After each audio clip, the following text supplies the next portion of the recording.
नमस्कार, मी भगवंत कुलकर्णी. आजचा विषय म्हणजे दिशा सालियान आणखीन सुशांत सिंग राजपूतच्या खुनाच्या संदर्भामधला. आज 2 दिवसापूर्वी दिशा सालियानच्या वडिलांनी हायकोर्टामध्ये याचिका दाखल केलेली आहे की याची फेर तपासणी व्हावी. आणखीन त्याच्यात त्यांनी काही नावं पण घेतलेली आहेत आणि याच्यावर लोक आदित्य ठाकरेंचं नाव खूप मोठ्या प्रमाणावर पुढे येत आहे. आणि ते आदित्य ठाकरेचं नाव हे अगदी म्हणजे ज्यावेळेस हा खून झाला, माझ्या माहितीप्रमाणे 2020मध्ये हा खून झाला, तो खून झाल्यापासून यांचं नाव त्याच्यामध्ये येतं आहे, याचं नाव त्याच्यामध्ये बोललं जातं आहे. ते राणे बंधू किंवा राणे कुटुंबीय हे यांचं नाव अगदी पहिल्यापासून घेत आहेत. त्याच्यामध्ये आदित्य पांचोली, दिनो मोरिया वगैरे. आता हे आदित्य पांचोली, दिनो मोरिया वगैरे ही काय प्रकारची लोकं आहेत हे तुम्हालाही माहिती आहे. काय म्हणजे आदित्य पांचोलीच्या वर तर एका मुसलमान ॲक्ट्रेसच्या खुनाचा तिच्या आईने हे केलं होतं. आता त्याच्यानंतर ते काय झालं त्या केसेस तुम्हाला सगळ्यांना माहिती आहे. पण ही अशा प्रकारची संगत ही या आदित्य ठाकरेंची आहे. आदित्य ठाकरे हे वास्तविक शिवसेना प्रमुख बाळासाहेब ठाकरेंचे हे नातू आहेत. त्यामुळे त्यांना जी सभ्यता राखायला पाहिजे ती सभ्यता राखणं त्यांना कधीच जमलं नाही. आणि ज्या पद्धतीने उद्धव ठाकरेंनी त्यांच्या त्यांचे मुख्यमंत्री असताना हा सगळा झालेला उद्योग आहे. CBIला हे केलं, पोलिसांना हे केलं, ज्या प्रकारचे टार्गेट त्यांनी केलेले आहेत सगळे. किशोरी ताई ह्या महापौर होत्या त्यावेळेस त्या दिशा सालियांच्या घरी जाऊन त्यांनी जे काही वक्तव्य केलेलं आहे, मला ह्या सगळ्यांचं अत्यंत म्हणजे अत्यंत मला ह्या सगळ्यांची चीड आहे आणि राग आहे की हे काय कमी आहे आदित्य ठाकरेंना. काय त्यांनी आज हे सगळं करायचं कारण काय. म्हणजे ह्याच्यामध्ये आज सकाळी का काल मी TV वर बघितलं नितेश राणेंचं जे हे आहे, तर नितेश राणेंचं जे स्टेटमेंट आहे की त्याच्यामध्ये लहान मुलांवर सुद्धा लैंगिक अत्याचार झालेले आहेत आणि लहान मुलं तिथे काय करत होती. म्हणजे हा सगळा अभ्यासाचा विषय आहे. आणि माझं म्हणणं असं आहे की समजा हे जी काही लोक म्हणजे नितेश राणे अँड कंपनी जी काही लोक यांच्याबद्दल खोटं बोलतात असं यांचं म्हणणं आहे, तर हे त्यांच्यावर अब्रू नुकसानीचा दावा का नाही करत. हे त्यांच्यावर अब्रू नुकसानीचा दावा करत नाही किंवा त्यांच्यावर क्रिमिनल केस करत नाहीत कारण हे खोटे आहेत. कारण यांना माहिती आहे काय झालेलं आहे ते. उद्धव ठाकरे हे याला स्वतःलाच हे जबाबदार आहेत. का आजपर्यंत आपल्याला कोणाला पर्सनल कोणाच्या गोष्टीमध्ये लक्ष घालायचं नाही, पण आदित्य ठाकरेंनी जे काही कृत्य म्हणजे जे आहे दिसतं आहे, ते जे वकील सांगत आहेत की हे प्रूव्ह होऊ शकतं किंवा हे प्रूव्ह होणार आहे काय, तर त्याच्यामध्ये ह्यांनी हे का करावं. आणि हे म्हणजे हा सगळ्यात मोठा म्हणजे महाराष्ट्राला लागलेला हा कलंक आहे.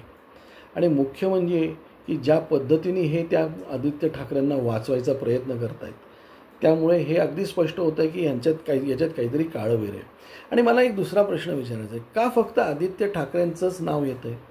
इतरसुद्धा लोक आहेत. म्हणजे रोहित पवार मोठ्या घराण्यातला आहे किंवा आपले विलासराव देशमुखांची मुलं आहेत, पतंगराव कदमांची मुलं आहेत, अनेक लोकांची मुलं आहेत. का ह्यांची नावं घेतली जात नाहीत. फक्त तुम्हाला म्हणून तुम्ही असं काय म्हणून तुम्ही, पण तुमची कृत्यच ती आहेत. म्हणजे तुमच्या काळात किती भ्रष्टाचार किंवा किती अंधाधुंदी होती हे दिसतं ना. म्हणजे आपण बिहार म्हणतो, तर हे आज बीड बिहारच्या पुढे आहे. तर तुम्ही समजा मुख्यमंत्री राहिला, उद्धव ठाकरे मुख्यमंत्री राहिले असते तर माझ्या मते महाराष्ट्राचा बीड करून टाकला असता त्यांनी. आणि म्हणून माझं फडणवीस साहेबांना आणखीन सगळी जी लोकं आहेत जी या ह्याच्यामध्ये म्हणजे आत्ताच्या पोझिशनवर आहेत ही लोकं, या सगळ्या लोकांनी हे लक्ष घालून या खरोखर याच्यामध्ये हा तडीस नेऊन इथे जे संबंधित लोक आहेत या सगळ्यांना शिक्षा झाली पाहिजेत. हे उघड्यावर आले पाहिजेत. आज यांना जे पाठीशी घालणारी लोकं आहेत त्यांना हेही समजलं पाहिजे की आपल्यालासुद्धा मुली आहेत. काय आपल्यालासुद्धा मुली आहेत. उद्या हेच अत्याचार आपल्या मुलींवर झाले तर देव करो कोणाच्याही मुलीवर होऊ नये, अगदी आपल्या दुश्मनाच्या मुलीवरही पण होऊ नये. कळलं का. पण समजा असं झालं तर त्यावेळेस तुम्ही काय करणार. हे बघा, आपली मुलगी त्या ह्याच्यामध्ये घालून बघा. आणि तुम्हाला म्हणजे आजपर्यंत हे जे ठाकरेंचं जे कृत्य आहे, विशेषतः उद्धव ठाकरेंचं जे कृत्य आहे, जे गेले 10-12 वर्षामध्ये त्यांनी त्यांचे जे रंग दाखवलेले आहेत, त्याच्यामध्ये हे काय फार सज्जन लोक आहेत का? आज यांना एवढी MLC आहे, MLCमध्ये असून ते का नाही अधिवेशनाला येत? पाहुण्यासारखे ते अधिवेशनाला येतात आणि जातात. आज त्या चित्रा वाघ फार सुंदर बोलल्या की परबांना हिंमत असेल तर उद्धव ठाकरेला जाऊन विचारा. आणखीन माझ्या दृष्टीने चित्रा वाघ तर 100% विचारतील कधी उद्धव ठाकरे समोर ह्याच्यामध्ये आले तर त्यांनी संजयला का हे दिली, संजय राठोडला का क्लीन चिट दिली? क्लीन चिट काय फुकट दिली का संजय राठोडला? त्यांनी संजय राठोडला क्लीन चिट फुकट दिली का? आज तुम्ही सांगा की आज एवढं सगळं होऊनसुद्धा हे एवढं डाफरतायत, काय जड जाईल, हे जाईल, ते जाईल. आज इतकं गेलेलं आहे त्यांचं आणि हे जेवढं बोलतील तेवढे ते अडकतील. हे रोज शत्रू निर्माण करून घेतात आणि आज सगळ्यांना हेच पाहिजेत की हे संपले पाहिजेत. काय आज नाना पटोले किंवा ते जितेंद्र आव्हाड वगैरे, अरे जितेंद्र आव्हाडांनी काय बोलावं? जितेंद्र आव्हाड स्वतः काय आहेत? त्या कर्मुसेला उचलून आणून मारला, काय हे संविधानात लिहिलं आहे काय? हे संविधानात लिहिलं आहे का? आणि एखाद्याचं चारित्र्य हनन किती करायचं? अरे मग तुम्ही त्या देवेंद्र फडणवीसला एवढी वाटेल तशी नावं ठेवतात, तुम्हाला काही वाटत नाही? आज त्याच्यावर एक भ्रष्टाचाराचा आरोप नाही, त्याच्यावर कुठले बाकीचे आरोप नाहीत. एवढा क्लिअर माणूस एवढं चांगलं ॲडमिनिस्ट्रेशन करतो आहे. आज तुमच्या पोटात दुखतं आहे कारण तुमचे जे चोर ते ठोकतायत, हे तुमच्या पोटात दुखतं आहे. हे नागपूरमध्ये जे पोलिसांवर हल्ले झाले, या पोलिसांवर हल्ले झालेल्या लोकांना जेव्हा पोलिसांना फ्री हँड दिला, जेव्हा पोलिसांनी अर्ध्या दिवसात सगळी दंगल, तुमचेच हे जे औरंगजेबाची पिल्लावळ जी तुमची मतदार आहेत त्यांना सणकून ठोकून काढल्यावर मग तुम्हाला आठवलं सगळं, मग तुम्हाला संविधान आठवलं. ते जेव्हा मारत होते, त्या स्त्रियांवर अत्याचार करत होते, त्यावेळेस तुम्ही कुठे होतात? रजा अकादमीमध्ये जेव्हा हे केलं तेव्हा तुम्ही कुठे होतात? उद्धव ठाकरे काय सांगतात? उद्धव ठाकरेंनी सचिन वाझेला का कामावर घेतला?